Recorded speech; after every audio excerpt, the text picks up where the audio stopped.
Hot Mic is brought to you by Red Wing Shoes of Fargo. Built to last. 3003 Main Avenue, Fargo. Hot Mic with Dom Izzo. Really? Really, Dom? No. I like what Dom's doing. Okay. Dom Izzo. Jeez, come on, Dom. What do you think I am, a magician? Yeah, I'm fired up, Dom. What else could I say? Absolutely. It was great to get on the field, and then Dom came up to me, and I'm trying to walk away from me. I just wanted to enjoy myself out there. Hot Mic. Great job. There's got to be some kind of intelligent question about something.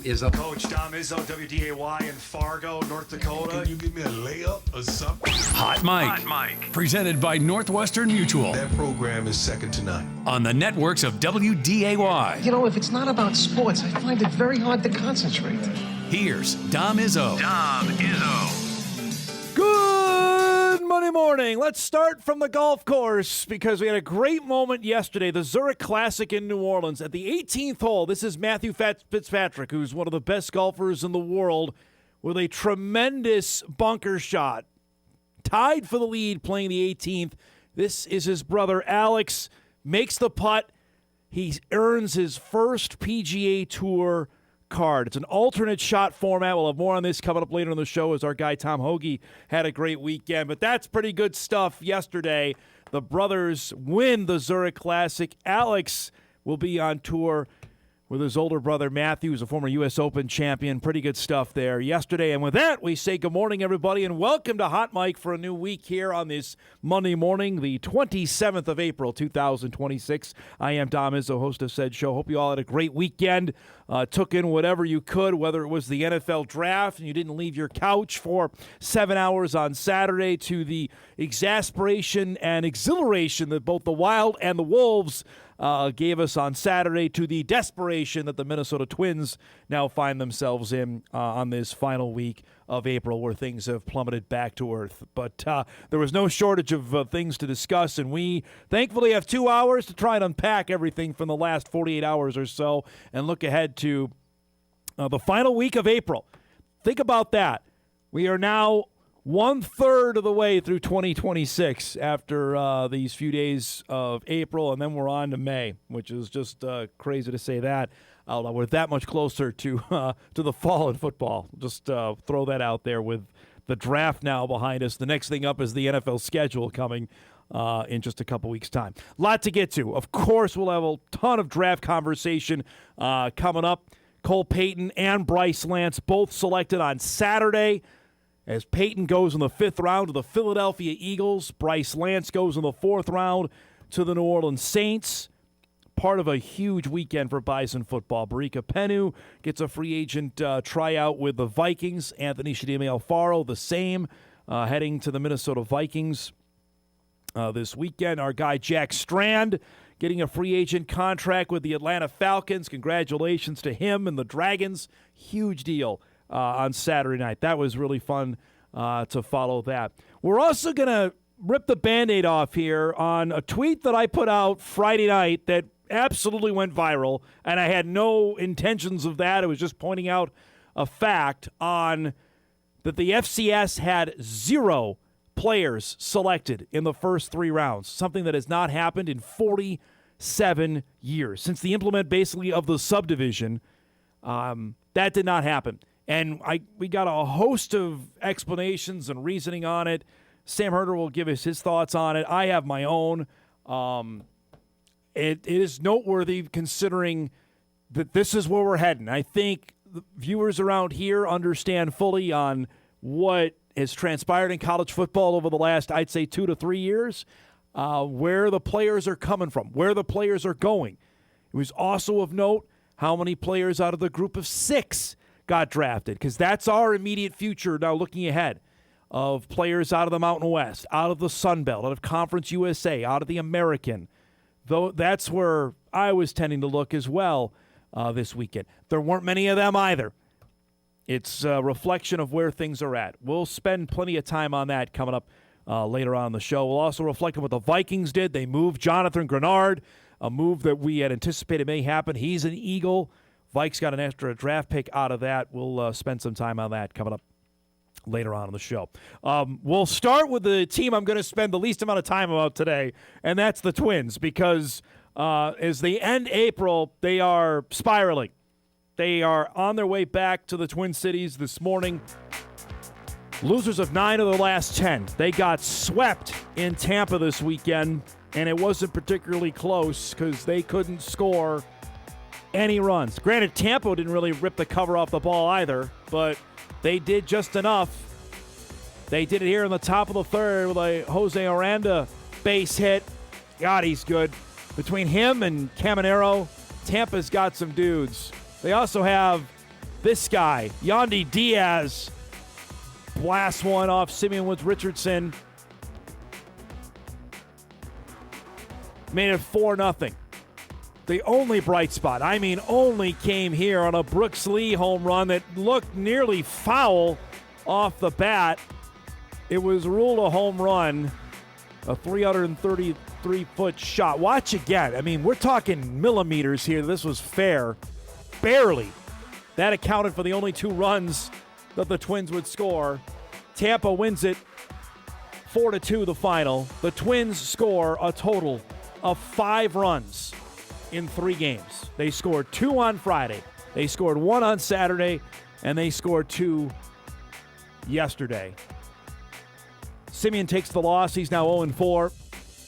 He had 8 hits and 4 runs. He didn't pitch particularly poorly, but when your team can only score 1 or 2, you have no room for error there. Griffin Jacks, former Twin great, was the opener starter yesterday. He was not involved in the decision.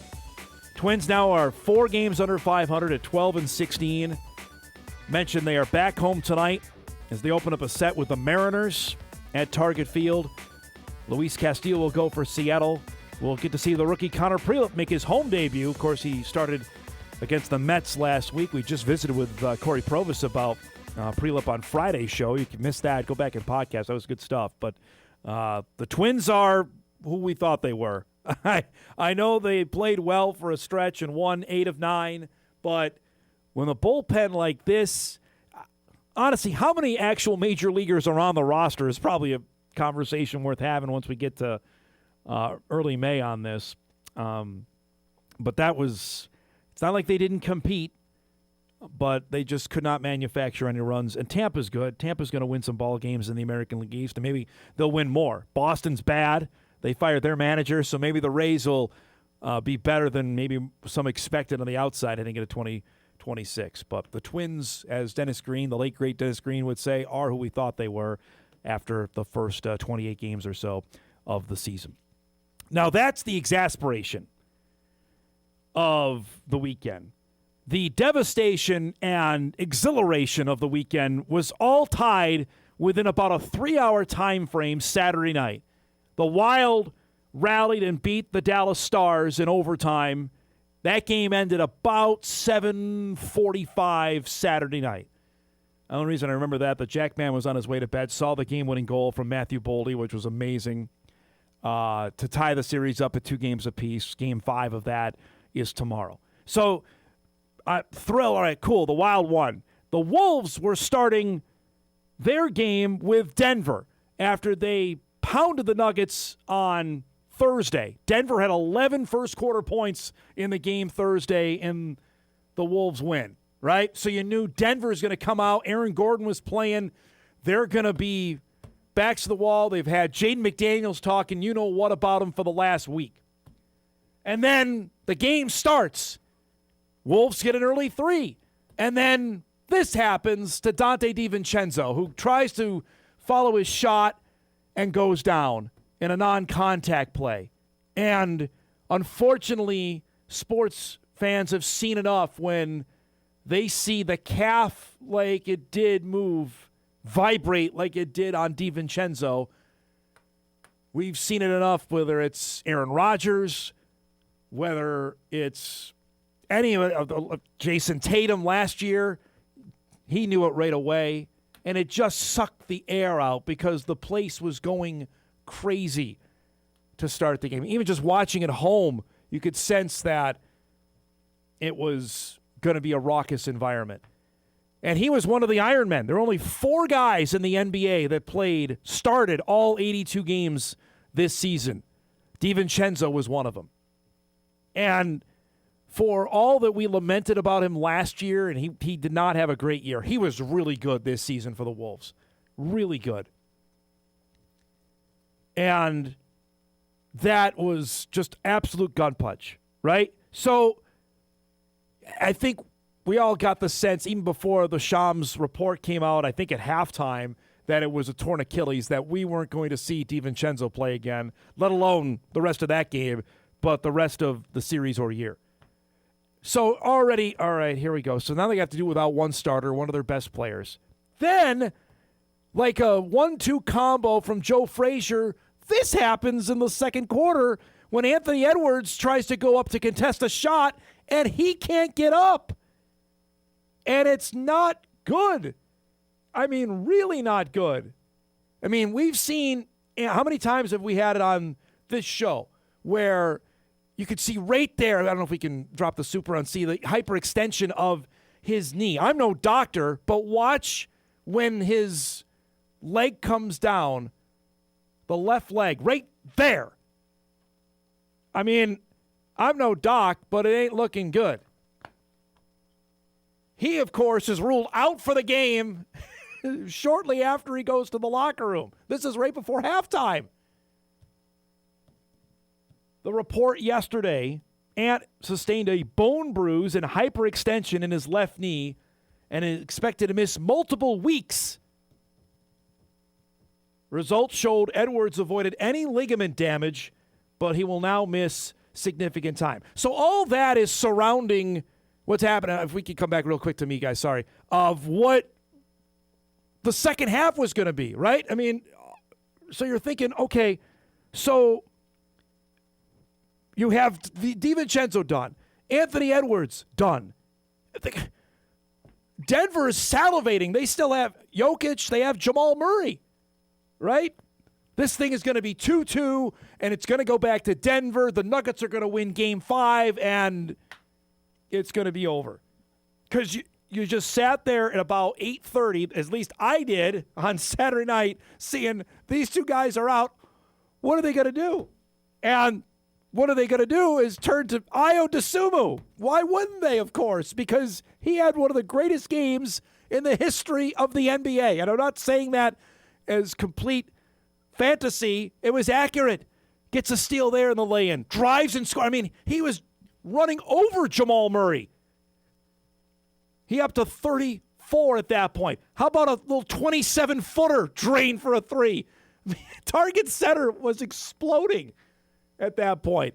And, of course, then what happens at the end of the game? Jaden McDaniels decides to take matters in his own hand and lay up a basket. Nikola Jokic wanted no part of that happening. He and McDaniels get face-to-face. I won't say a brouhaha started because basketball, they don't know how to fight as it is.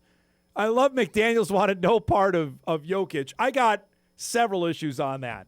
The Wolves win it 112-96. Dosunmu scored 43. One of the great playoff performances in NBA playoff history, and the Wolves now lead the series 3-1. They have a chance to eliminate Denver tonight in Denver. You got to stay up late tonight, folks. 9:30 tip. Again, might be worth your while if the Wolves can knock out the Nuggets. Two things out of that. Jokic was fined $50,000. Randall was fined. Julius Randle, who you could see in there, was fined $35,000. No suspensions, thankfully, out of any of that, because if anybody should have been suspended, it should have been Jokic because he went right at McDaniels. There are two thoughts on this, which you're not going to see video of.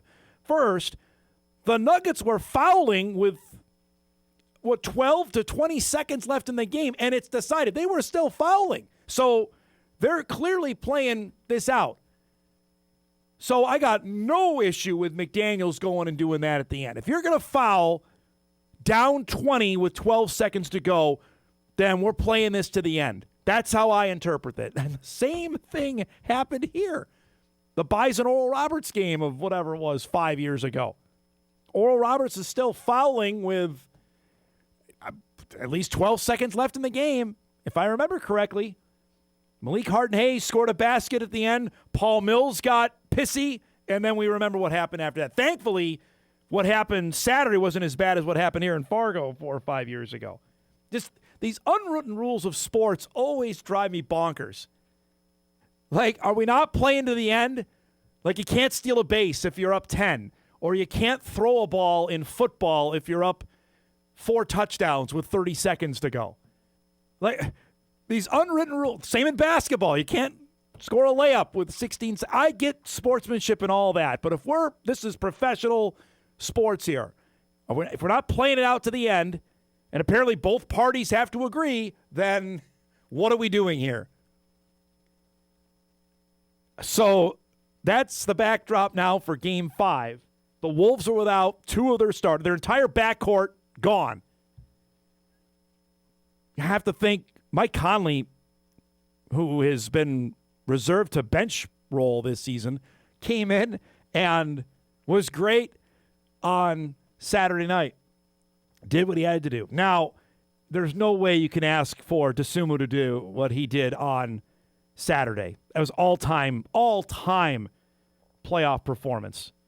But frankly, that trade, another one, I saw a tweet on Saturday night that said, unless Rob Dillingham discovers how for a way for humans to get to Mars, then that trade is going to be the greatest trade in the history of the Wolves, because Dillingham is not playing, obviously, with the Bulls because they're out, and DeSumo has turned into an absolute stud since coming over in February.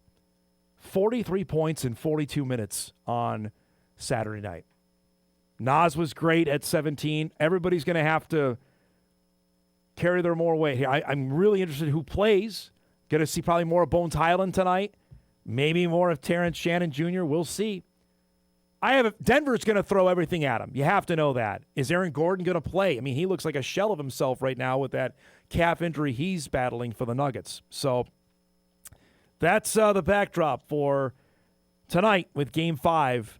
Late start in Denver. Wolves win. They move on to the second round for the 3rd year in a row. Nuggets win. We get a Game 6, which will be Thursday night at Target Center. I think there's a lot of people that already think that it's a foregone conclusion that Denver will win tonight and that it'll be on the Wolves to win in Game 6. What evidence have you got that Denver is going to come out of House of... I mean, the Wolves and McDaniels have taken their heart. He's talked complete smack about them. He's backed it up, and they won both games, and then they did that on Saturday. I get they're without their two guards here, and Ant is phenomenal. Hopefully he can. I don't know if he's going to come back. Wolves going to have to play a lot of basketball still for him to come back. But you win tonight, you got at least a week off before you play likely San Antonio. And one guy we haven't mentioned, we got to do this before we set up the show. Rudy Gobert has been phenomenal. Gobert has completely taken Jokic out of his game. For all that lamented that trade, and I'll raise my hand to the roof on that one, when that went down, like, wow, what did the Wolves give up? Gobert has been amazing for Minnesota. Fun to watch. We'll see what happens coming up tonight. It is Monday. We have a packed show coming up for you here on this first day of the week. Our guest lineup is brought to us by Northwestern Mutual. We'll salute our best of the weekend coming up in just a few minutes. Fun stuff to discuss there. 9:35, our guy Sam Herder, as I mentioned, will join us. Lots to dissect from this weekend's NFL draft, and I think a wider-ranging discussion needed now on what happens with the elite FCS players. How few actually stay. Obviously, there were 4 FCS guys drafted this weekend. 2 of them came from North Dakota State. Now, you can say there were other FCS guys picked, like Cole Wisniewski was drafted. He was drafted out of Texas Tech. Does that count as an FCS pick? I mean, we can nickel and dime this till the cows come home, but that I'm not interested in. I'm more interested in what this means for that level of football going forward. We'll do that at 9:35. Jeff Kolpack is back with us this morning at 10. We'll put a bow on Bison spring football, officially wrapped on Friday night. His thoughts on the last month. Any issues not done adding plays to the roster. Tim Polasek actually told us that on the air Friday, that we're not done, and they've added another player. We'll chat about that coming up with Kolpack at 10. And then at 10:35, you'll hear from the Saints and the Eagles and Cole Payton and Bryce Lance on being selected in this weekend's NFL draft. Some great moments both in Marshall, Minnesota, and in Omaha, Nebraska that played out on Saturday with Bryce going to the Saints and Cole going to the Philadelphia Eagles, and continues a remarkable streak that started 10 years ago tomorrow in Chicago, Illinois. I was there when Carson Wentz got drafted to start this streak 10 years ago in Chicago. Here we are now in 2026, and another Bison quarterback has been drafted, the 5th in a row.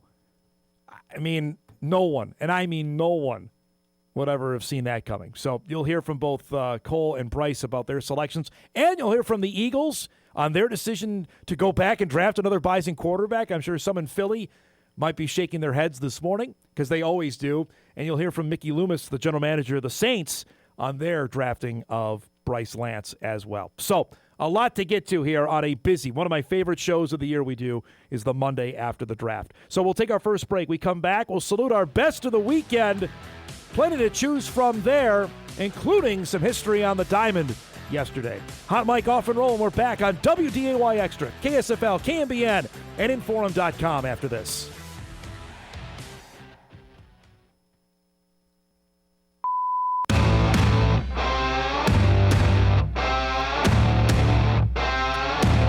All right, we do our best of the weekend. We salute it each and every Monday, roughly about 9:20, a little late today because I was full of hot air, but that's nothing new about that. We do it each and every Monday. Feel free to email your submissions to dizzo@wday.com. We'll start with a late one that came down last night. Jory Collins is not done adding to his women's basketball roster for this upcoming year. Bison went down the road to Kindred, North Dakota, to add a prospect that many have seen over the last couple of years and thought she's going to play somewhere. Ends up being Division I. Kindred's Liza Trenbeth announced yesterday that she will be playing Division I basketball for the Bison this upcoming year. Trenbeth was an all-state selection this past year for Sam Brand and Kindred. Of course, made the state tournament this past season. Dynamite player. And she will come in. She's actually off to the state track meet as well in a couple weeks' time. Waited her time to see what would sort out. Well, hopefully we're going to have her on the program tomorrow to chat about. But was part of basically a two-headed monster for the Vikings this past season that got them back to state after a couple-year absence. And becomes another North Dakotan on the Bison women's basketball roster for this upcoming year. So congrats to Liza. She will be joining the Bison women's basketball team. Georgia L. was the only other freshman coming in for the class of 2026. She early enrolled and was a part of the roster for the last 5 months of the year. And now Trenbeth will join this summer. I anticipate there will be one more addition, likely through the portal. So the Bison will wrap up their roster for 26-27, obviously with the announcement that 9 players will be back, led by Summer League Player of the Year Avery Coonan that happened earlier this month. So congrats to Liza, and go crazy in Kindred. Another dynamite athlete produced for the Vikings. We talked plenty on, obviously Abby Ducher led the way a few years ago. She's about to wrap up her collegiate softball career. The run of football players they've had, whether it be Riley Sunram down at the University of Minnesota, the two guys we well know, and Baco and Starcevic. His older brother, Alec, is going to be playing football at UND. It's a athletic factory going on in Kindred. So congrats to Liza as newest incoming member for the Bison women's basketball team in 2026. Congrats are also in order to the UND softball team. It hasn't been a dynamite year for them. They sit in last place in the league. But they have bragging rights this morning once again on Bison softball, thanks to Tegan Livesay. Yesterday, UND was wrapping up its series with NDSU. They won Friday. The Bison got Saturday. So rubber game yesterday. And Livesay came out and threw a no-hitter. This, the final out of the game up at Albrecht Field. Gets the ground out to end it, and a 2-0 shutout to throw a no-hitter. struck out 5, walked 6. Not great, but didn't allow a hit. 123 pitches in her 14th complete game of the season. Bison had base runners. They couldn't get any of them in, and nobody got a hit. Congratulations to Tegan and UND. A nice bright spot in a year that has not been filled with many. And she gets the no-hitter yesterday. UND still needs some help if they're going to make the Summit League tournament. Top 6 go. There's 7 softball playing schools. Bison right now look like they've got almost a hammerlock on 3rd. They wrap up the regular season this weekend with South Dakota State. We'll bring you a game coming up on Friday, Game 2 of their series with the Jackrabbits to wrap up the regular season. Finally, it's been I would say, mostly down year for our guy Tom Hoagie. That changed this weekend. As we mentioned, you saw the Fitzpatricks win the Zurich Classic in New Orleans. He was paired with longtime friend Billy Horschel. This is an event where it's alternate shot and best ball throughout the weekend. It's a PGA event, counts for FedEx Cup points. You get your card, as obviously the Fitzpatrick did. Tom had a great weekend. Did a little bit of everything, whether it was bunker play like this on Sunday. Yesterday was alternate shot. So he sets up Horschel for, I won't say a tap-in birdie, but pretty darn close. They started the weekend I believe in 3rd place. They hung around. Here at the 11th, of course, his woods are always dynamite. This is approach at a par 5. Set up there in 2. Horschel would chip to here, so Hoagie had this for birdie. They were hanging around the top 5 a majority of the day yesterday in the final round. Now at 13, again, he's been aching for a good weekend. He's had 1 top 10 on the year. It's not been the best of years. There, the nice approach would set up Horschel for a birdie. The team shot 61. Again, 61 on Thursday, 68 on Saturday, 64 in the 3rd round. That's a nice approach there. Horschel would finish it off. These guys are fast friends, both play in Texas. Here at the 18th, a little more Hoagie magic there. Horschel would finish it out with a birdie. End up finishing at a tie for 6th. Hoagie moves up to 72nd now in the FedEx Cup points. He moves up 10 spots with a top 10 finish, his 2nd of the year. Remember, you've got to be in that top 30 to get into the PGA Tour Championship and guarantee a spot at the Masters. Top 50, you're into the FedEx Cup playoffs. So he's still got some work to do, but hopefully some momentum there after a really nice weekend on the golf course in New Orleans. We'll break. We come back. Our guy Sam Herder on the other side of the bend to give us the lowdown on the FCS draft picks from this weekend. There were not many. Discuss that and the reason why. That's coming up. We come back.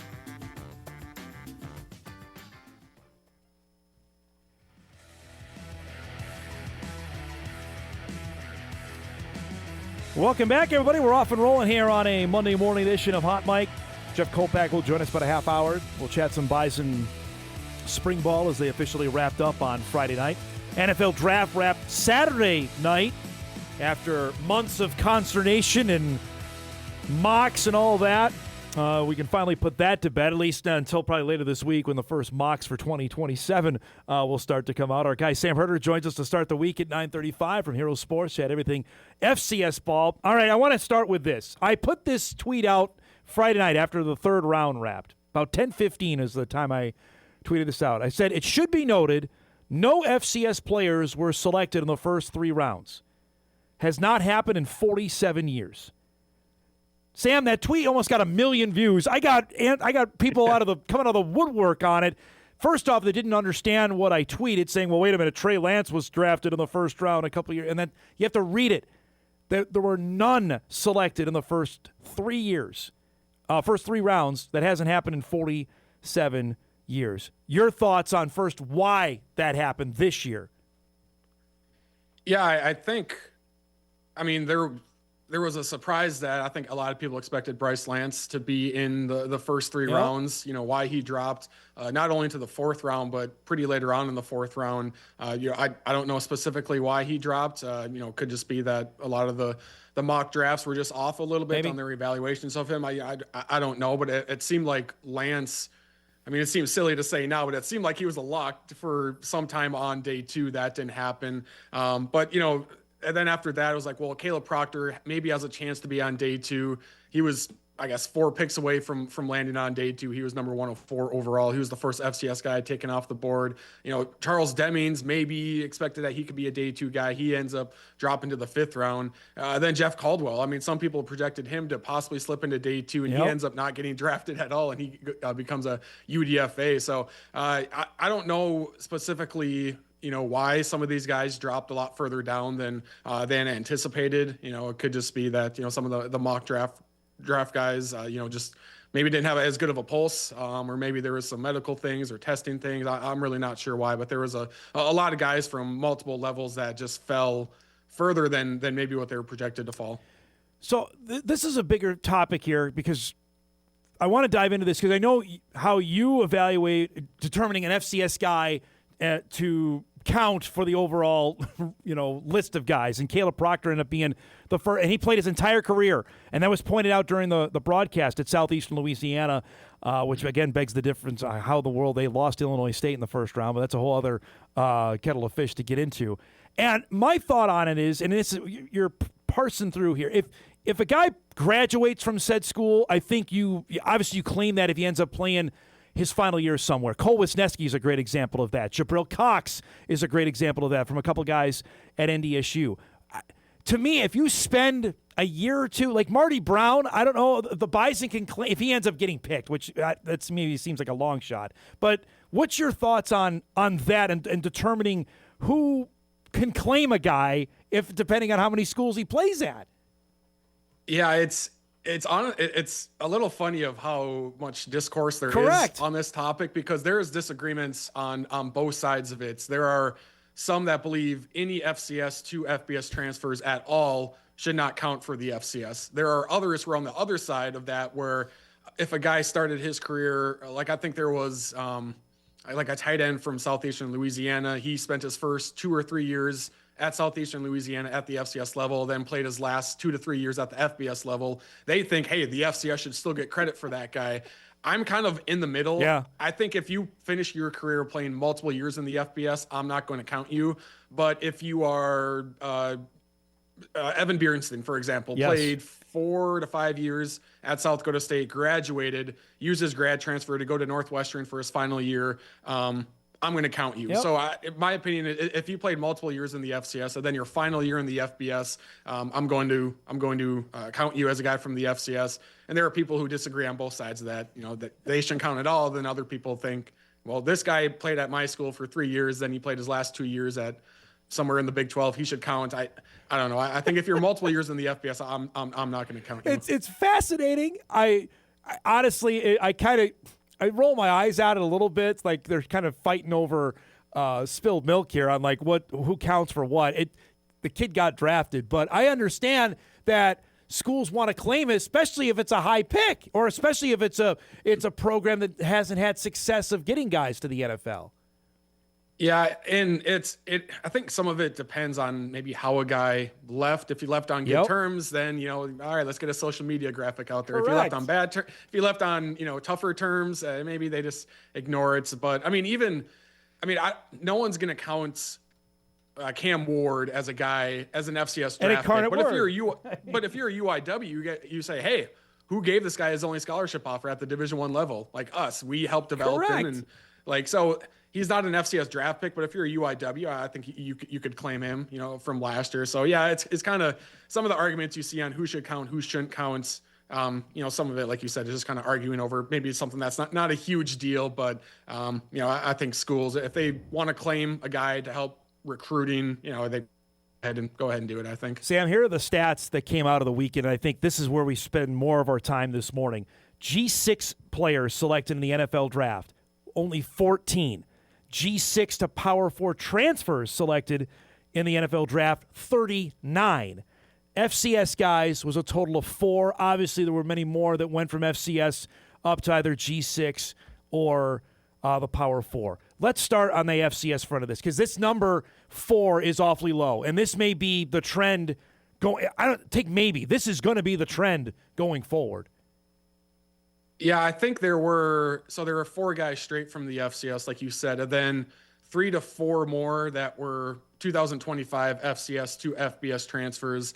And then as I was watching the draft, there was like some names will get picked up. Like there was a former Indiana State offensive lineman that got picked. I was like, oh, I recognize that name. So there was probably, I don't have the exact number, maybe between 8 and 10 former FCS players who spent multiple years in the FBS that got drafted, guys that I didn't personally count as draft picks from the FCS. And so there were, a decent amount of guys who at one point were in the FCS that, got drafted. A lot of them didn't count. And like you said, the group of 6, that's nearly 40 guys who played at one point in the group of 6 that trickled up to the Power 4. And it's not ideal, but it's also kind of reality at this point. It kind of just goes to show like what we've already kind of talked about of how difficult it is to be a mid-major program right now, because the Power 4 has all the power and all the money and all the attention. And then when it comes to the NFL draft, like so many of the guys getting picked are coming from the Power 4 level. Correct. And so whether you're the FCS, and then within the FCS, the HBCU community, I know they're very frustrated as well. Mid-major basketball, they probably have it the worst. Group of 6, there's frustrations there because their top players probably get plucked at an even higher percentage than the top FCS players. So it's tough, but I don't know if, like you said, if that it's going to swing the other way ever, just because NIL is getting bigger. If you incorporate revenue sharing into that, the money is getting bigger. There's no restrictions on the transfer portal anymore. Like if they can get the one-time transfer rule back in, that would help some, but I just don't know if that's ever going to come. So I think the trend of the lower number of draft picks from the FCS and, even the group of 6. I mean, that number from the group of 6, that's less than the FCS last year. And so that number is trickling down as well. Correct. Like you said, I think it probably is going to be a trend. I don't think it's going to be 4 straight from the FCS. I don't think it's going to be that low every year. I just think it was a down class this year. I don't think it's going to be that low moving forward, but, it could maybe trickle back to 10 next year, but that's still a pretty low number compared to 10, 20 years ago. Even the Mountain West had, I believe, they only had 1 pick in the first 3 rounds, period. And that's from a school even. That was San Diego State, and they're not part of this going forward. That's the really interesting part of this, and you're going to see the top-level talent if a school, and here, going back to our first point, if an FCS school can hang on to a guy for 2 to 3 years, then absolutely brag about it if he gets drafted. Because if he ends up moving on, you had him for 2 to 3. That you should scream to high hills that we were the ones who found him. Yeah, and from an NDSU perspective, like when I count the history of NDSU draft picks, I still count a guy like Jabril Cox, because NDSU recruited him and developed him, and then he spent his last year at LSU, and even on top of that, just with COVID, that was also like a special circumstance too, where he wanted to play that final season. But it's tough. But I think even on the recruiting fronts, coaches have kind of changed their messaging a little bit, where not only are they talking about guys that they've sent to the draft, but they're talking about guys that they've sent to the Power 4 level, where this guy, we recruited him and we developed him until he was, a third-year sophomore. Then he spent his last 2 years at the Power 4 level. And so some recruits, they might not have the Power 4 offers that they want. They might go to the group of 6 or the FCS because they might say, okay, if I want, maybe my best pathway to the Power 4 is to start at a lower level, whether that's the FCS or whether that's, the Mountain West, wherever, develop for a few years to be able to get more on the radar of the Power 4. And I know coaches and fans hate that because it feels more transactional and more like minor league system. But I think right now you kind of have to embrace that just with where things are at right now. And it's not, I don't think it's going any other way on this. One last thing before we go. Again, that presidential media committee was thrown out. We didn't spend a whole lot of time on this last week with the offshoot of that because they want to get to 24 teams for the college football playoff. There's also, again, part of this is maybe the group of 6 gets its own division, own playoff.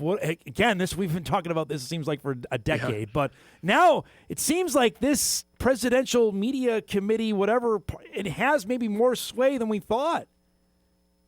Yeah, that's interesting because, like you said, we've talked about this possibility of a group of 6 playoff happening at some point, and that was more of like the Power 4 splits off, and then the group of 5, group of 6 is kind of forced to do their own thing.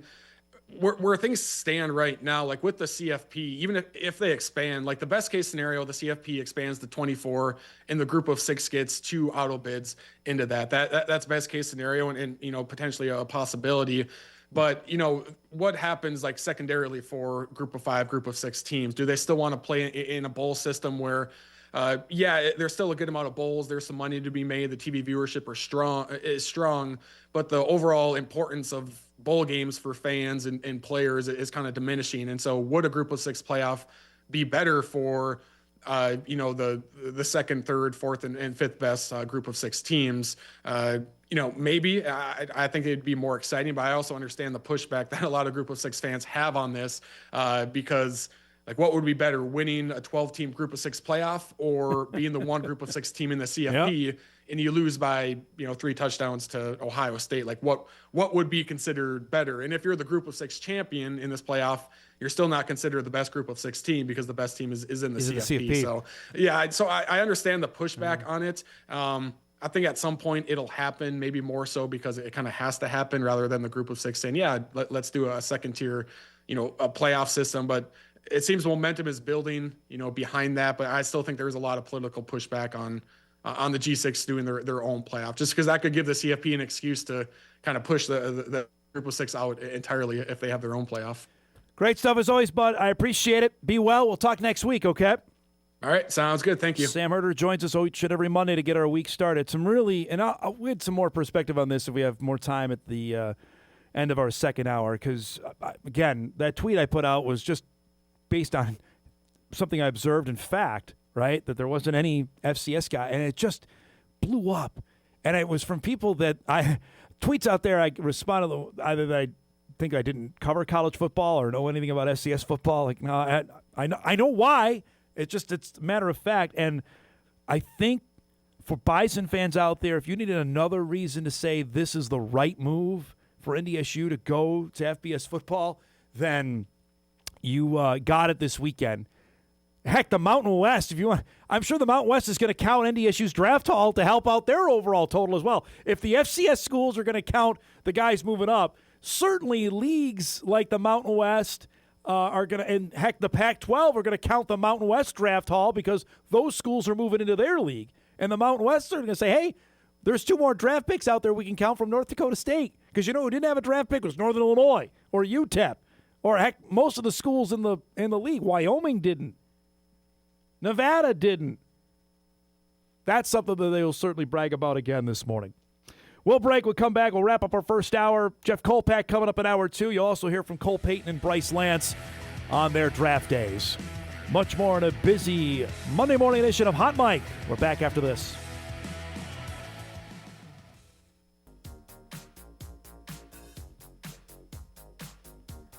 All right, wrapping up our first hour. Our thanks to Sam Herder. Kolpack coming up here in a few minutes. Got a few emails I want to get to here before we wrap up our first hour.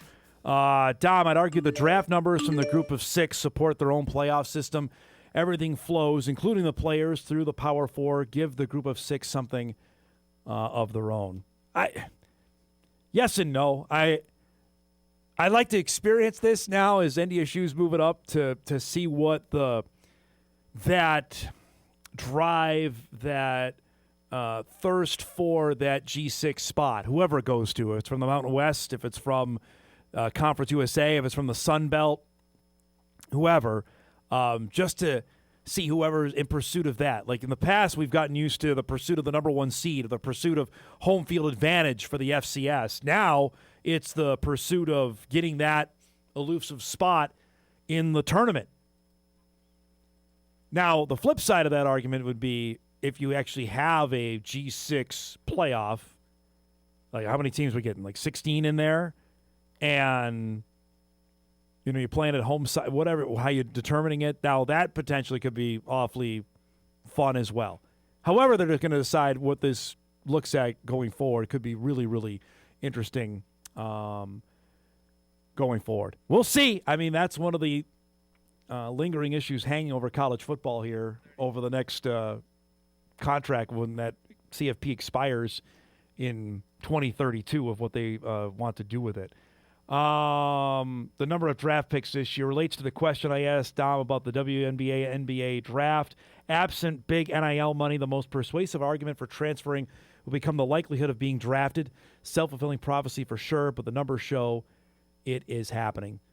There were 257 NFL draft picks this year. Here's the breakdown by classification, okay? Thanks to Chris Hummer for posting this, who works for 24/7 Sports. 257 picks, right? 239 of them went from the Power Four. 13 from the Group of Six, 4 from the FCS, and 1 that did not go to school. That's an Eagles drafted that guy. It's yet another example of the talent drain from the Group of Six and FCS due to the transfer portal. Now, that's the most striking number that we've seen yet. Like, we've heard of it. I think, we've talked about it ad nauseum over the last few years of the FCS talent drain, whether it's teams moving up to the FBS or their best players going, and NDSU has seen it firsthand of guys that have left. And frankly, it should be championed forever that they got Cam Miller and Gray Zabel and Cole Payton and Bryce Lance to finish their careers here. Right? I mean, that should be for any team maker or the member of the Green and Gold Fund. They should pat themselves on the back that they were able to do that they were finishing their time and they were able to convince them, because I can tell you firsthand, I know the amount of money that Zabel, Cam, and Bryce certainly were getting offered. And I'm sure Cole was in that same ballpark as well. But those numbers aren't going the other way. I'm not going to be naive about it and say, well, this was just a down year. No, this is what's going to happen. And now it's about, frankly, how do you hold on to your best players? Basketball's been doing this forever. Basketball's sitting over there saying, what are you complaining about? Because we've been dealing with this for the better part of 6 years. Only now in football, people are starting to wake up like, wow, the best players aren't staying at that level. No. This is another reminder of it here. We'll break. We come back. We'll start our second hour. Jeff Kolpack is on deck. We'll chat as NDSU wrapped up spring football on Friday, and now we can officially look ahead to the Bison football team that's coming this fall. That's coming up when we come back. This is Hot Mike. Hot Mike. On the networks of WDAY. Here's Dom Izzo. It's that time. An author. Offensive production, number 1. Number 2. Forgot. Golfer. It'd be like going on a 3-person best shot, and we were saying, Kolpack, you got to make a 25-footer every time. You wouldn't putt first. I'd have Tim putt first. And one heck of a TV personality. This game is for the Cooper Cup. It's the Forum's Jeff Kolpack. 4! I should have yelled 2. All right, it's Monday morning. Our guy Jeff Kolpack joins us each and every Monday. His appearance is brought to us by Northwestern Mutual. What's going on, my man? How are you? A beautiful day out, isn't it, lovely. Dom? Yes. 40 degrees, rain, 40 degrees.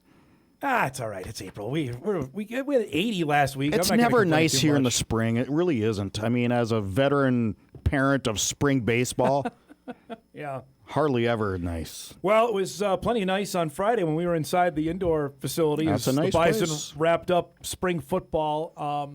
Give me overarching thoughts of the last month. What do you take away from what NDSU did for those 15 practices? Hard to say. I think obviously Nathan Hayes is QB1, and that's obviously the most important position on the field.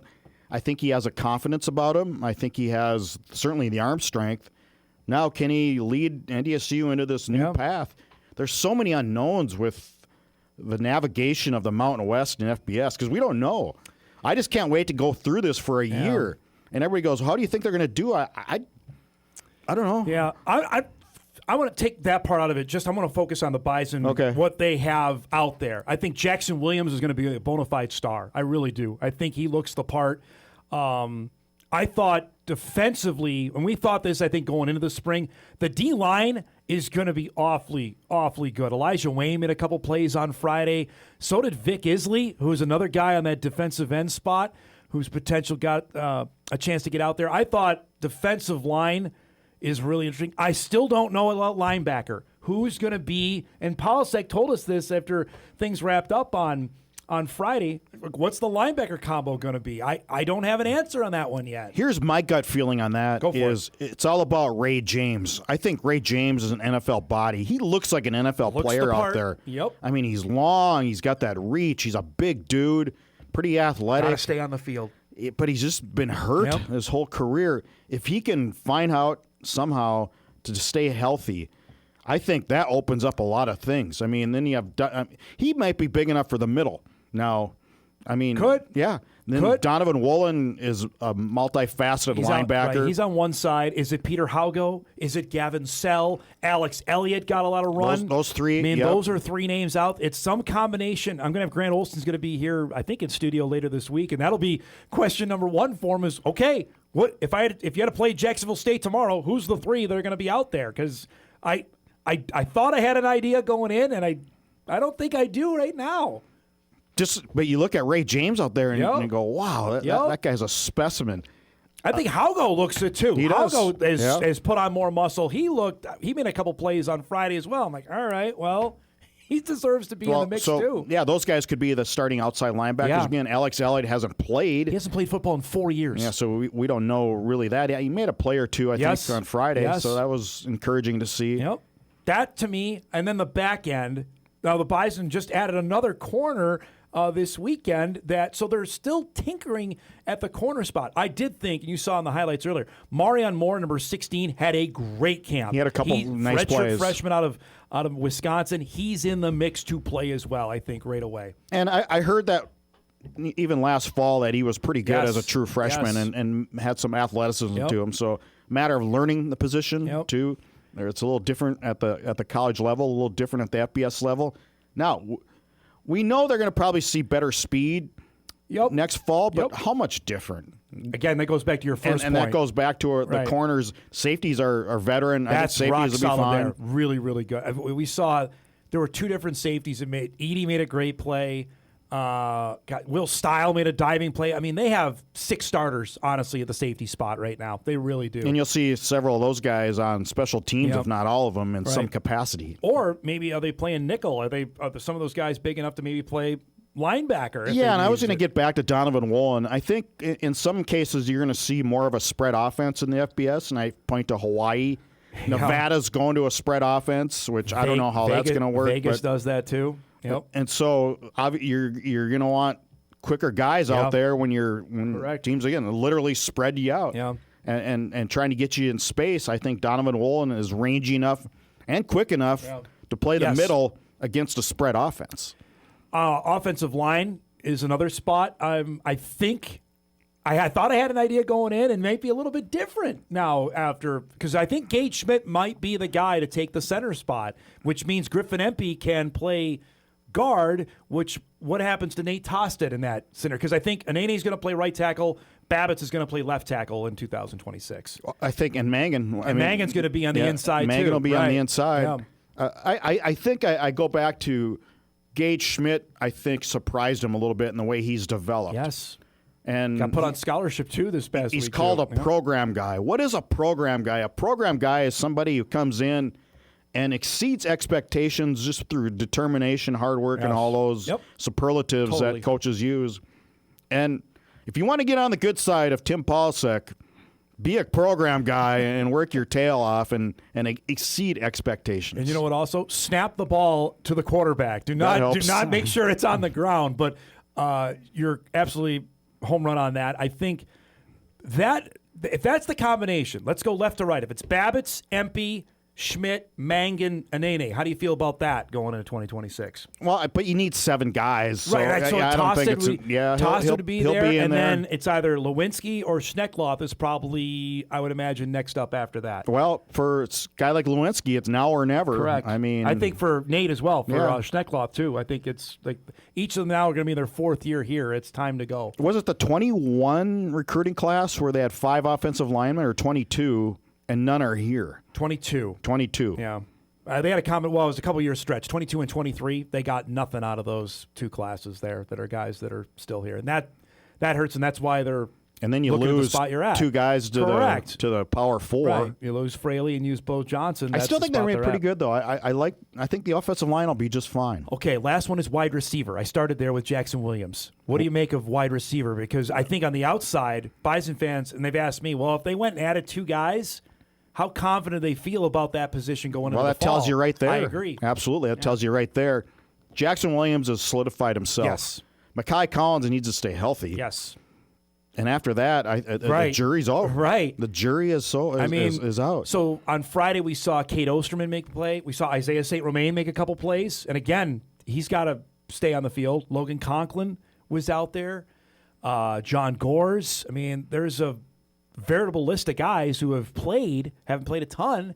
And I think Reese Kessel's going to be used in that mix as well. Gabriel Cunningham, Gabe too. Cunningham was another one who made a couple plays. Those 2 tight ends, I think, wow, they look the part. Absolutely. Can they block? That's the thing. You have to block in this game.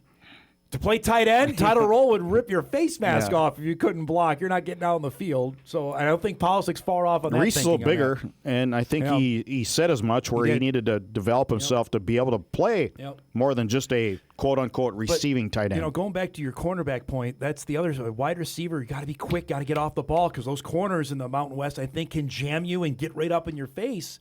Can you have that Bryce Lance breakaway speed? Jackson Williams has it, but he's not the biggest guy.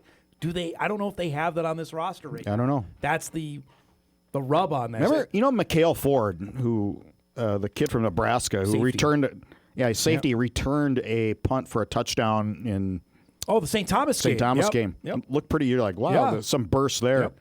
I'm like, can he play receiver? He did in high school. I know that. Out of Lincoln East, he definitely played. That's something that's going to have to. I mean, Jeremiah Patterson and Jordan McCants will be here in June. Both are not the biggest guys, right? They're 5'11", 5'10". They're not 6'2", 6'3". But those guys aren't available. You know what I mean? If you're a 6'2", 6'3" wide receiver, you're not available in April in the transfer portal. I don't care what level it is, right? Somebody's going to find. Yeah. Heck, the guy from River Falls just went to Duke on their national championship team. That's the kind of that's Division III, right? The kind of jump you're going to make there. Lastly, before we break, story you wrote today is on running backs that we got to see DJ Scott. We got to see Miles Mitchell. Braylon Tolliver, who I think they liked at number 3, got hurt, and it didn't look good that he may miss the whole year. But 1 and 2 are solidified at running back going into the fall. Yeah, and they both, I think, looked the part. Mitchell definitely did, I thought. Yeah, and DJ Scott has gained 10 pounds of solidity. I mean, he looks strong and is, you got to be able to break tackles. Yep. I mean, we've been saying that about a Tim Paulson coach team since the day he arrived as a head coach. I think DJ showed the ability. Heck, he ran over a couple guys at South Dakota for that. And he has better hands than I thought. His ability to catch the ball out of the backfield, I think, was awfully good last year, too. And with Miles Mitchell, I think you're seeing the result of a guy who enrolled early in the benefits of that. Correct. And starting the strength and conditioning program earlier. Look at Donovan Woolen is a perfect example for Miles Mitchell, right? Donovan played actually more than I think they thought in 2024, but he got here early. And then look what happened last year. Mitchell played 4 games, but it's still be a redshirt freshman. Right. Can he blossom and be really good? I think that's the blueprint, to your point, of what they're hoping for with money. We can call him Money Mitchell here for 20. Are we calling him Money, or what are we doing? I only say let's that. Let's make a decision. Because I got a shot of him doing this on the podcast, making the money signal. Totally, he didn't know the camera was on him. As a reporter, I don't use nicknames generally. Do you? No. When's the last time anybody in NDSU? Was there anybody probably from the 60s? Gosh, and I wasn't covering the team in the 60s, by the way. I don't think I have. Just want to clarify that. On that. The last one is specialists, which we don't get a whole lot of look at during fall camp, but from your assessments of talking with the head ball coach, what do they make of where they're at with kicker and punter right now? They're set with Drew Klein, and he's got one more year. Came back. He was going to transfer, and then Eli goes to Iowa, and Ojic goes to Iowa, and so he goes, I think I'll come back now. That worked out. Yep.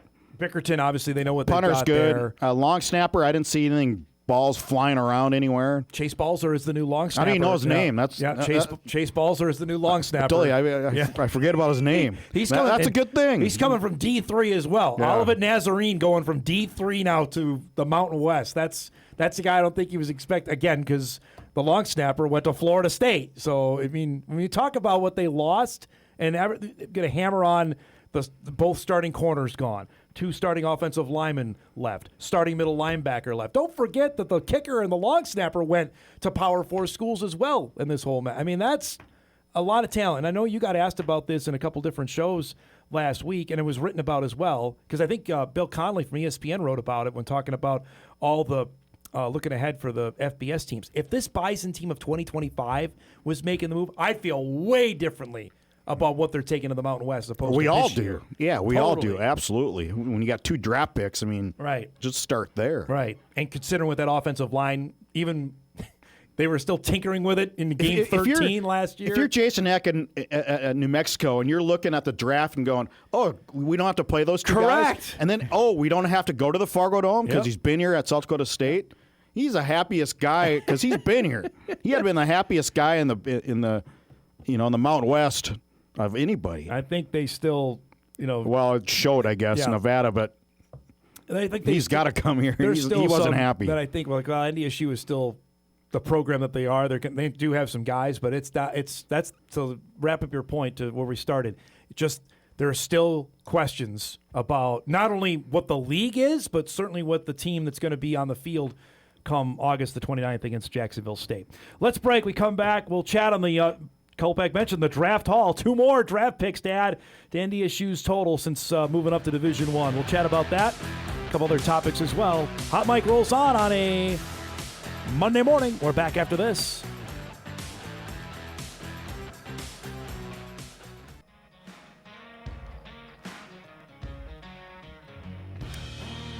Welcome back, everybody. Back with Kolpack here. His appearance is brought to us by Northwestern Mutual. So I wanted to get into this. Sam Herder and I were talking about it in the first hour. Obviously, another successful NFL draft weekend for North Dakota State. Bryce Lance goes in the 4th round to the Saints. Cole Payton goes in the 5th round to the Eagles. Cole Wisniewski gets drafted as well in the 7th round by the Philadelphia Eagles. Are you claiming him as a Bison? I do, because he graduated from NDSU, and that's my distinction on that. And I would also say if you played 3 years at one school, because I put Marquise Siegel in there as well. Wrong. You'd say no. I say no.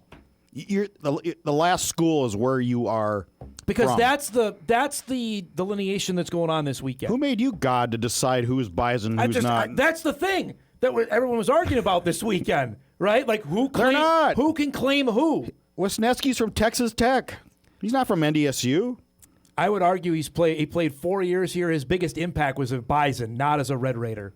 That would be because when you go back, I'm sure when they look at the film, they're probably watching 4 years worth of tape that he had in Fargo as opposed to the 1 year he had in Lubbock. That's my 2 cents of that. Siegel probably different because he played more with Kansas State. So why would you claim him? But again, my opinion on it.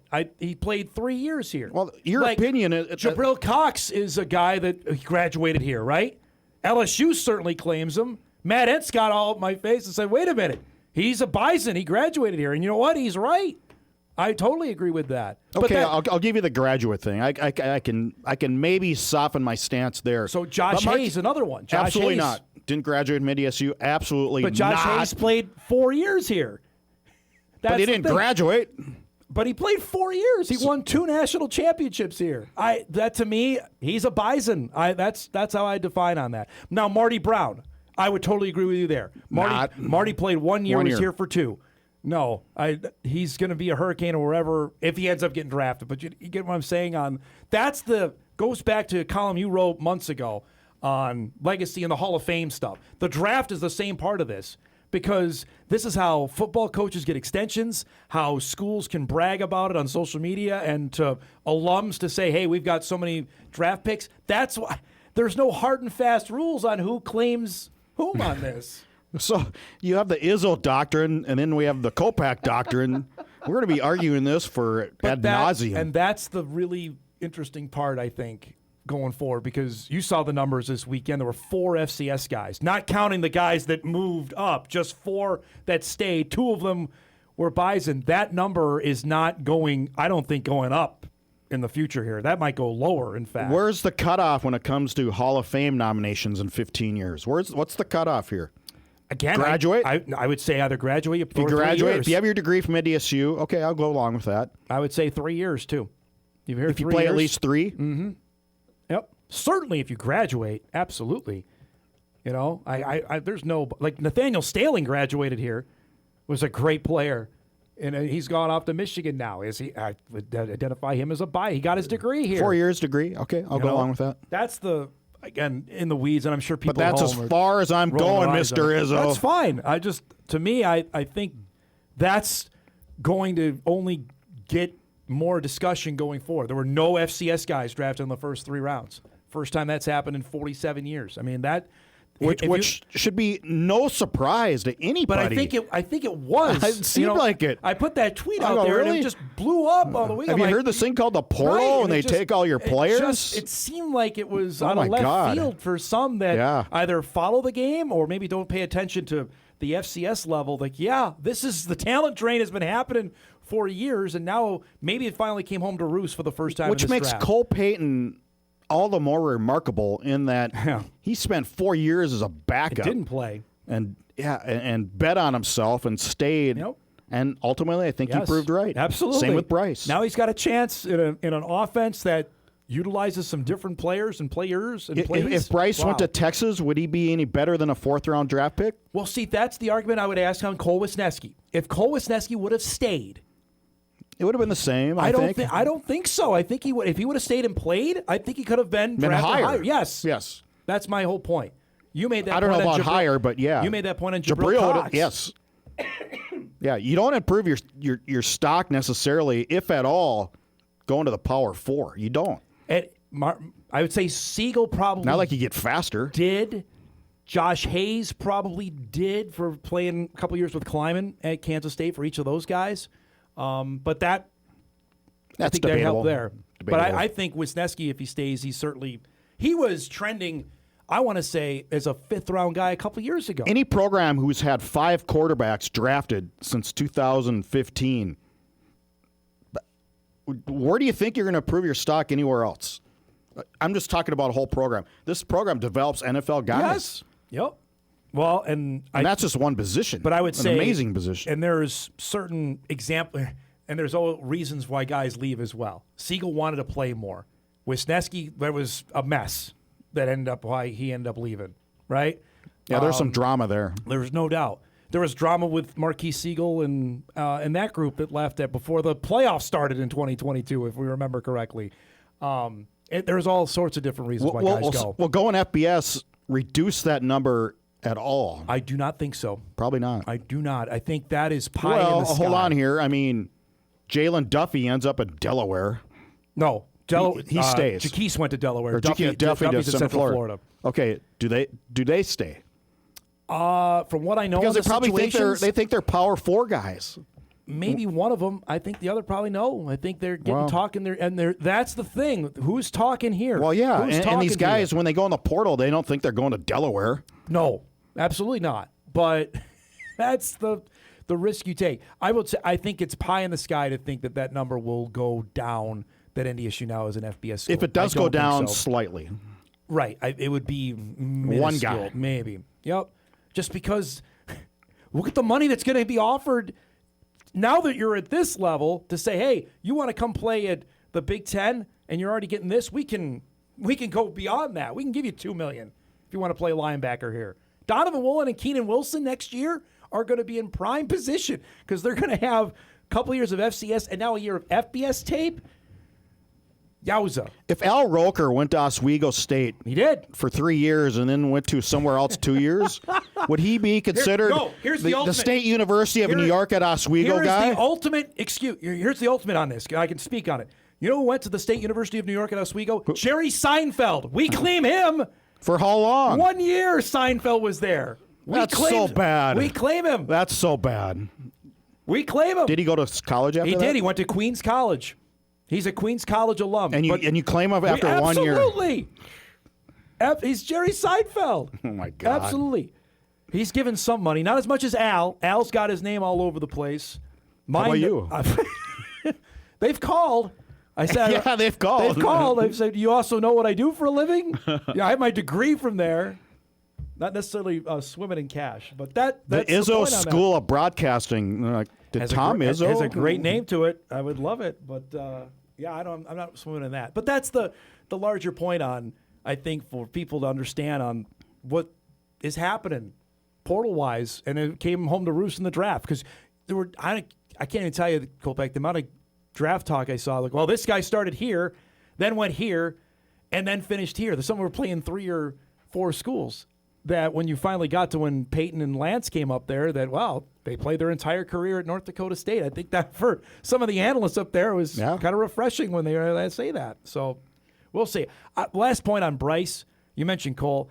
I'll say that when we're sitting here talking about spring football 2024, Polisic's first year, no one, and I mean nobody, had Bryce Lance as a guy that was going to be 2 years later is going to be a 4th-round NFL draft pick. I don't care who your brother was. That was not on the radar of happening. It's one of the great stories, I think, in recent memory. One of the phrases on him as a younger Bison player was his running style was kind of all over the place a little bit. It wasn't real concise and powerful that he is now. Yep. And it's totally transformed. That the last 2 years was just a remarkable deal. And now he's got a chance to actually play quite a bit with a team that needs some playmakers. He went to a really nice spot with the Saints. Is Cole with the Eagles going to do a little Taysom Hill stuff, or is he strictly quarterback? Do we know that? I think I have some sound with Nick Sirianni coming up, the Eagles head coach, that will explain a little bit. They're not going to give away the kitchen sink. I think the tush-push guy very well could be Cole Payton. Absolutely. Cole will tell you he doesn't mind the Taysom Hill stuff, but I think he doesn't like it. And his quarterback coach told me the same thing. He's a better athlete than Taysom Hill. And Taysom Hill's had a 10-year NFL career. But Cole's a better passer than Taysom Hill. Now, how will they use him? Going to be fascinating to see once the Bison tried it. I mean, football comes around. What was a season opener 2 years ago? He opened at running back the first play. And tight end. We have the video of Cam Miller throwing the pass to Cole Payton. You want to talk about bizarro world? There it is there. I saw Cole make a couple catches in practice. I went, wow, that's highlight stuff. Yep. And who knows? Maybe Jalen Hurts is going to be doing the same thing this coming fall when the Eagles get going. Great stuff, my man. Thanks for coming by. All right, see you, Dom. Jeff Kolpack starts our second hour each and every Monday. His appearances are brought to us by Northwestern Mutual. We'll break. We come back. Speaking of those aforementioned dudes, you'll hear from both of them, and Cole Payton and Bryce Lance, on being selected in the NFL draft and the respective teams that made the picks. That's coming up when we come back.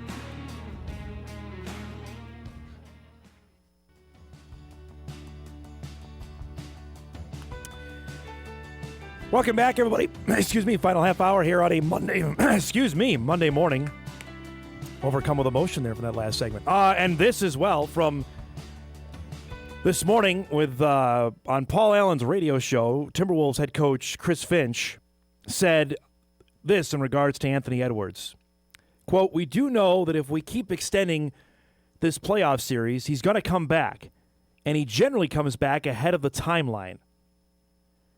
Okay, so if we extending this playoff series, well, game 6 is on Thursday, as we mentioned.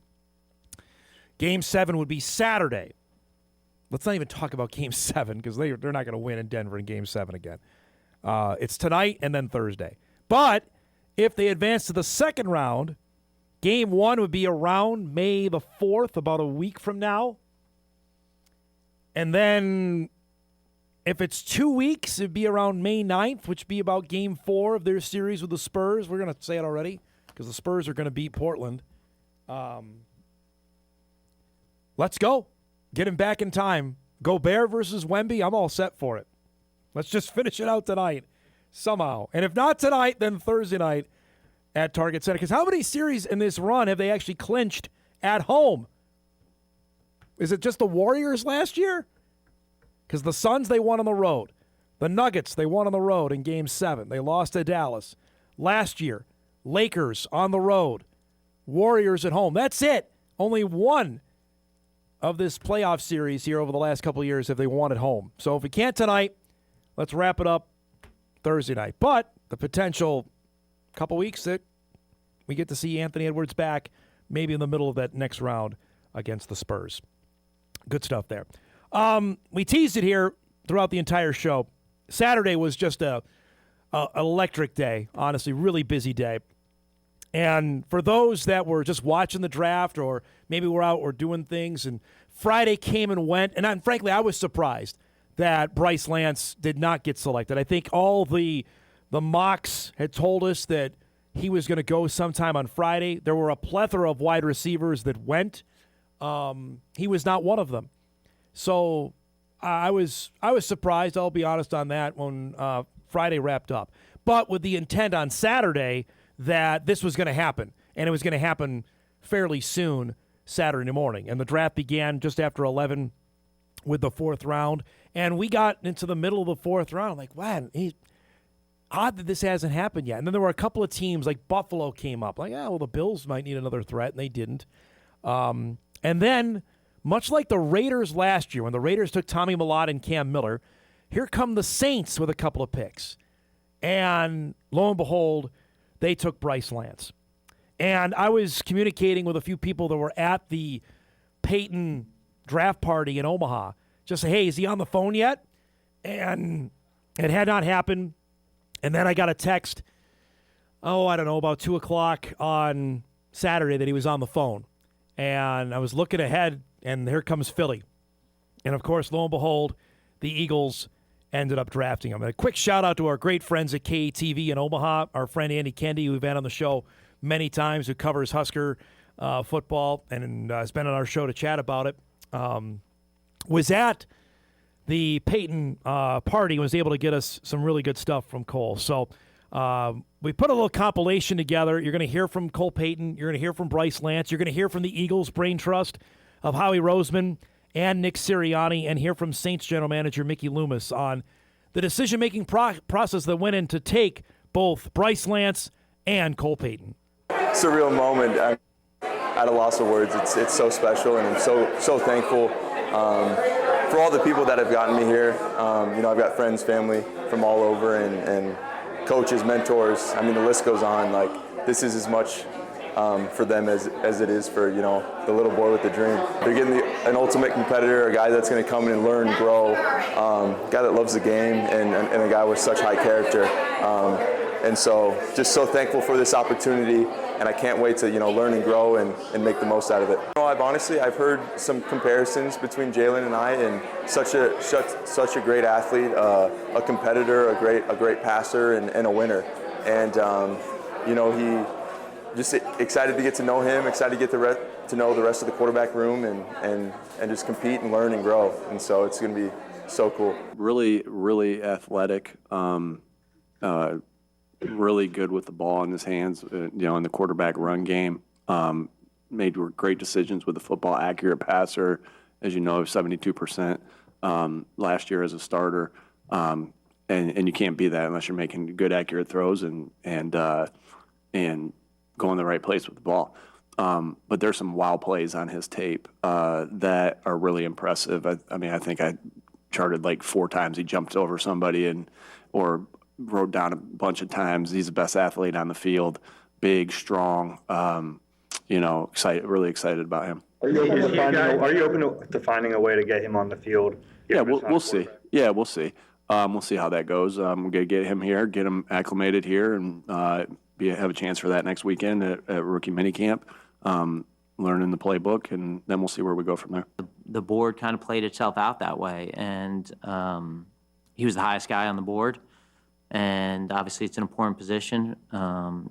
We feel really good about the 3 quarterbacks that are here. We plan to have them here. We're excited to have all those 3 guys here. This has nothing to do with them. It was about staying true to the process that we were going into and taking the best player available, obviously at an important position, and we'll let it play out. We've talked about it. We're open to carrying 4 quarterbacks for sure. This means everything, man. I'm ready to give this organization my all. I'm just super excited. Talked to Saints a little bit, both at the combine and was really happy with my experience with them and the coaching staff. So I'm super excited. It means everything. All it takes is one, and the fact that these guys believe in me and this coaching staff believes in me. I'm ready to earn that trust and earn that belief, honestly, with both the coaching staff and my teammates as well. Like I said, the goal is championships, and that's what I'm bringing. My desire to win championships to this organization. We're adding talent to the room. We're adding a developmental 6'3", 4'4" player that played at. He didn't play at a Power 4 conference. He played for North Dakota State, and so there's probably some development that we need to do there. So there's Mickey Loomis, the general manager of the Saints, chatting about the drafting of Bryce Lance. Let's work backwards here. So New Orleans has Tyler Shuck, the much experienced college football quarterback, likely as their starter. Kellen Moore is the head coach, the former Boise State quarterback, who was the Eagles' offensive coordinator when they won the Super Bowl a couple years ago, left and took the Saints job last year. New Orleans went 6-11. Chris Olave is their stud wide receiver, had 100 receptions last year. Bryce talked about being a fan of Olave's game when he met with the New Orleans media. I hopped on that call on Saturday afternoon to get a little perspective on that. That's a team that's looking for weapons. They drafted Jordan Tyson with the 8th overall pick, the wide receiver out of Arizona State. So they have bolstered their offense here. Just reading this from the Canal Street Chronicles. That is a Saints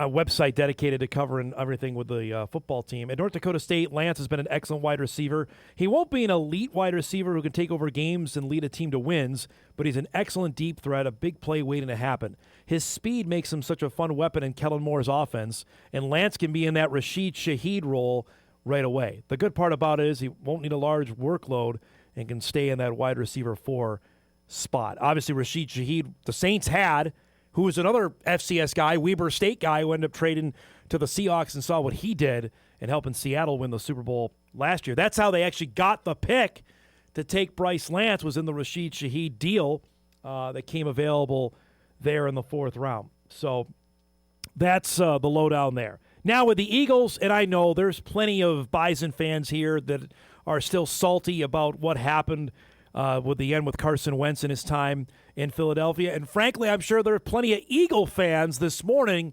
waking up saying, wait a minute, we took another North Dakota State quarterback, this time in the 5th round? I guarantee that's happening on the sports talk shows in Philly this morning. I can envision it happening in my mind. And you heard what Sirianni had to say when asked about using Peyton and what his thoughts were about Cole, watching tape of him from this past season. I am infinitely curious on what they're going to do there, because there's a variety of things they can. Now, Philadelphia, and you heard Howie Roseman say this, has Jalen Hurts.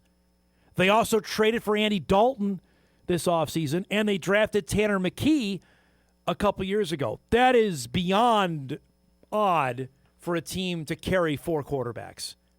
I mean, we saw it last year. Cam Miller was a 6th-round pick. Cam did not got cut, which typically teams don't cut draft picks right away.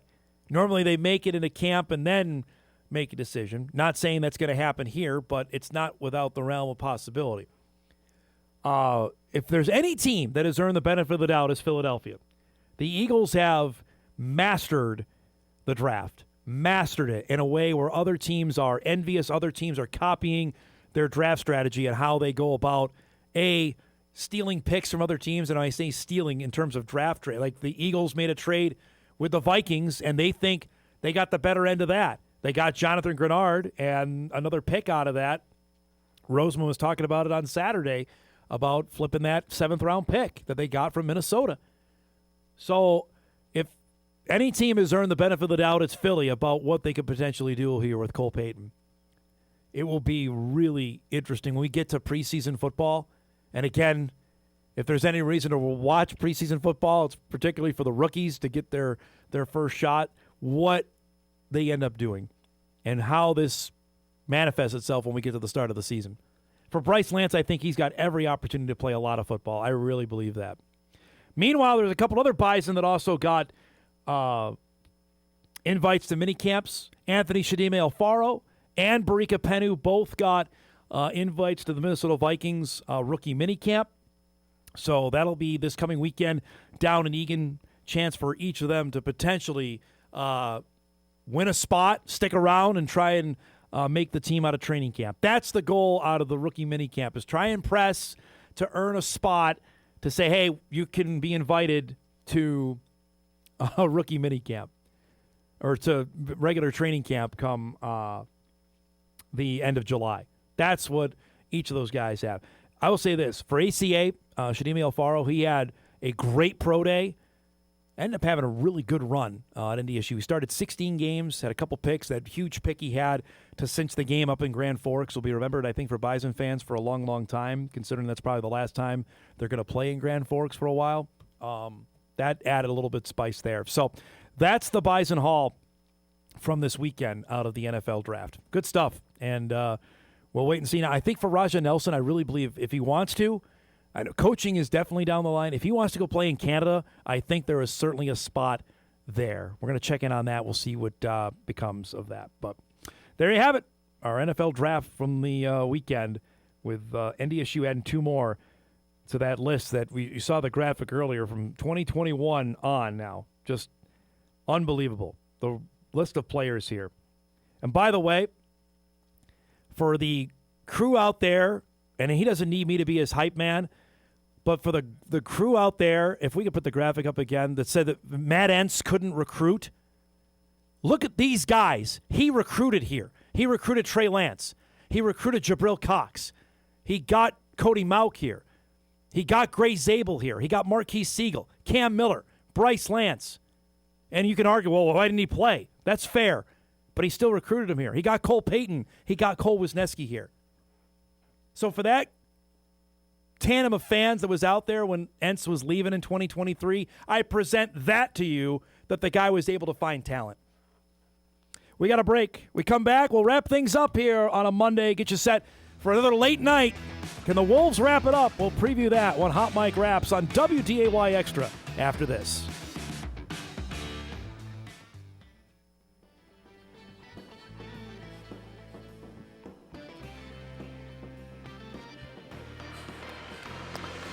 All right, wrapping things up here. I got a quick email response after that last comment I made.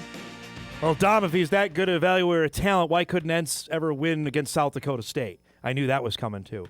Last I checked, the Jacks were pretty darn good, 22 and 23. Those teams were loaded.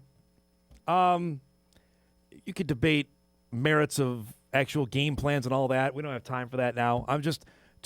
This is just to the argument, because I heard this constantly when Matt was leaving, that he couldn't recruit. That graphic would argue otherwise. That's my point on that. You want to get into the merits of game planning and putting guys in the right positions, we can have that debate whenever. I'm just telling you, for that crew that was out there chirping when Polsek got hired, I'm just here to tell you that's not accurate. And we're here for the Department of Accuracy department. Let's do some what to watch before we get out of here. Good stuff today.